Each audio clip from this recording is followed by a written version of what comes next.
Nós estamos no dia 31 de março, que é uma data meio complicada na vida brasileira. Foi onde começou o golpe de Estado de 1º de abril de 64. Eu tinha 14 anos de idade, era um garoto de classe média de Copacabana, tinha uma visão liberal de mundo, e o golpe de 64 mexeu muito com a minha cabeça. Então, eu eu lia muitas coisas contra o golpe, e de uma certa forma, com a repressão política que se abateu contra os políticos, os sindicalistas, os estudantes, o que sobrou mesmo foram os artistas, os intelectuais, os jornalistas e ainda também os estudantes que lutaram contra a ditadura. Nesse momento começou um festival de cinema também no Rio de Janeiro, o JB Mesbla, e nesse festival era para cineastas amadores. E eu comecei a ver gente igual a mim fazendo filme. Então eu falei, se eles podem, eu também posso. E comecei a sonhar fazer cinema. É uma época que o cinema é muito importante, é a época de Glauber, Godard, Pasolini. E aí eu começo a querer fazer esse tipo de cinema, o cinema que eles faziam. E a partir daí eu não abandonei esse sonho nunca mais e comecei a fazer cinema mesmo 4 anos depois, em 1968. Um dia li um panfleto da Cinemateca falando do cinema do Joris Ivens. E aí eu gostei daquele cinema ligado à história, ligado à política, o cinema de intervenção social. Isso foi meado dos anos 60. Em 1970 eu assisti um filme do Chris Marker chamado A Sexta Face do Pentágono. E aí eu falei, eu quero fazer esse tipo de cinema. E paralelamente a eles, eu conheci o cineasta Vladimir Carvalho, que era um pouco mais velho que eu. Eu agora fiz 15 anos, 65 anos, ele fez 80. Né? Eu 15 anos, que pretensão minha. Eu fiz 65 anos, ele fez 80. E ele é 15 anos mais velho que eu. E ele, naquela época, eu tinha 20, portanto, ele tinha 35. Falou, vamos lá, menino, vamos lá para o sertão filmar. Eu, na dúvida, preferi ir para o Chile, para Paris. Mas aprendi, fiquei com essas coisas na cabeça. E depois eu reencontrei ele no metrô em Paris, a gente se gozou muito, mas essas são as minhas escolas de cinema.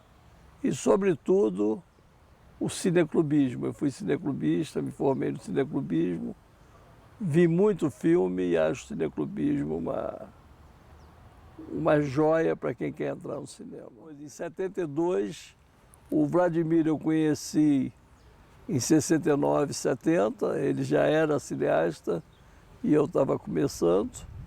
E em 72 eu fui morar na França e aí eu conheci o Chris Marker, conheci o Joris Ivens, trabalhei com o Chris e fiz uma tese sobre o Joris Ivens, fiquei em contato com eles muito tempo na vida. Eu acho que a gente está cada vez mais apegado a essas paixões, essa memória, história, né? Cinema. Eu acho que são coisas... Existe hoje, modéstia à parte, eu acho que a gente conseguiu plantar uma semente e hoje existe uma geração muito mais interessada em formar história, formar memória, paixão pelo cinema. Você teve as manifestações de 2013, você teve toda uma formação, uma gama de cineastas que iam para as ruas, filmavam, documentavam à noite, no dia seguinte já estavam no YouTube. Eles estavam fazendo cinema, memória e história. Né? Existe hoje uma paixão maior por isso. Os meus filmes circulam muito pelas escolas, pelas universidades, e muita gente tenta fazer esse tipo de cinema. Então eu acho que funciona e funciona bem. É uma coisa que pegou, as pessoas gostam dessa trilogia. O que acha dessas colocações? Eu acho boas, mas eu acho que a segunda é melhor.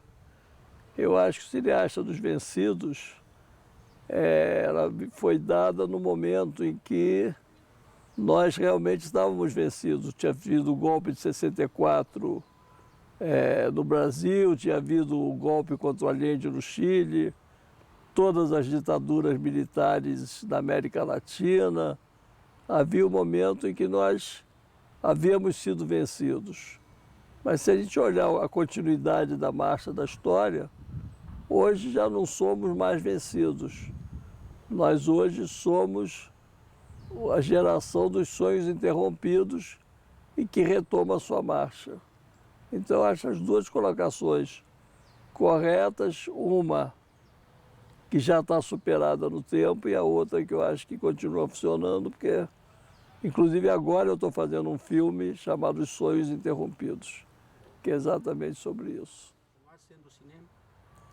Olha, desde que eu nasci, eu vou vendo as pessoas anunciarem uma arte superar a outra. A fotografia não superou a pintura, coexistiu. O cinema não matou o teatro, coexistem. A televisão não matou o cinema, coexistem. Então eu acho que as artes vão se transformando com o tempo, a maneira de fazer, a maneira de executar, a maneira de pensar, mas elas vão coexistindo. Eu acho que o cinema, ele é duradouro ele vai durar eternamente agora. Ele, claro, que vai se transformar ao longo da sua caminhada. E nós estamos sendo contemporâneos de uma revolução, sobretudo na técnica e na linguagem, né? Ninguém imaginava você hoje, por exemplo, estar fazendo uma entrevista sozinho com essa camerita, fazendo o som e a imagem. Na minha época, por exemplo, você tinha as câmeras Bolex, que eram ótimas, mas que não faziam som. Você fazer som em cinema, você tinha que ter um gravador Nagra, que era acoplado a uma câmera, que eram dois instrumentos pesados, precisavam de várias pessoas. Era complicado, já era considerado portátil. Hoje, com telefone celular, você me entrevista com qualidade. Então, a tecnologia, ela revolucionou a maneira de fazer cinema e, consequentemente, a linguagem. Está tudo muito modificado. Então, eu acho que também a forma de difusão, ela está sendo modificada. Quer dizer, o imperialismo montou uma forma de controle sobre o cinema que é tirar o cinema das ruas e transferir para os shoppings. São os grandes complexos multiplex, não sei o quê, que tem várias salas num local só, num centro que, segundo Milton Santos, é a catedral do consumo. Então você não pode ir na catedral do consumo rezar uma missa profana. E aí você não pode ir num super shopping para ver um Godard, para ver um Pasolini, para ver um Glauber. E aí mudou. O cinema que se assiste hoje no shopping é o cinema que te leva para consumir pipoca, Coca-Cola, roupa de marca, tênis de marca. Já foi me dito por uma dona de cinema que ela ganha muito mais dinheiro no cinema dela, com o que se consome em torno do filme, do que propriamente com o filme. E isso daí, entre outras coisas, mata os cinemas nacionais. Mas os cinemas nacionais resistem, a gente resiste. Você está aí com a tua camereta filmando, perguntando, me dando vida e permanência cada vez que você grava um fotograma comigo, você está dando vida e permanência ao que eu penso. E isso é importante. Tem uma garotada aí filmando com câmeras portáteis. Tem cineastas profissionais fazendo cinema com câmeras portáteis. Eu mesmo trabalho com equipamento muito simples. Então, é possível continuar fazendo cinema hoje, de qualquer maneira, e nós vamos continuar fazendo.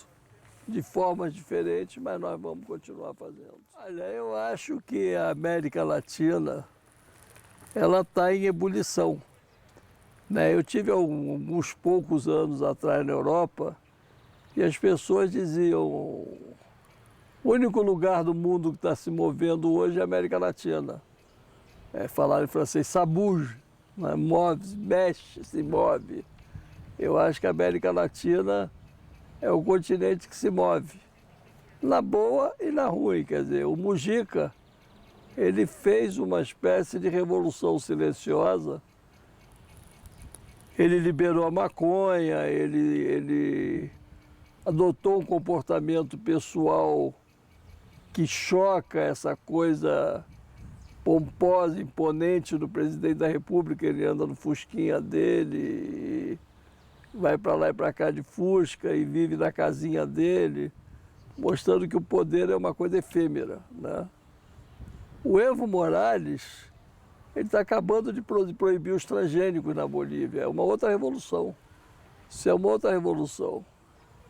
O Maduro, ele está numa crise muito grande na Venezuela, de enfrentamento com os Estados Unidos e também enfrentamentos dentro da sociedade venezuelana. Eu não tenho muito o que falar da Venezuela, porque eu não conheço bem. Eu cheguei aí na Venezuela uma vez, era o Chávez, o presidente, que pelo carisma dele tinha uma certa unanimidade. Pelo que eu vejo agora, as questões estão complicadas.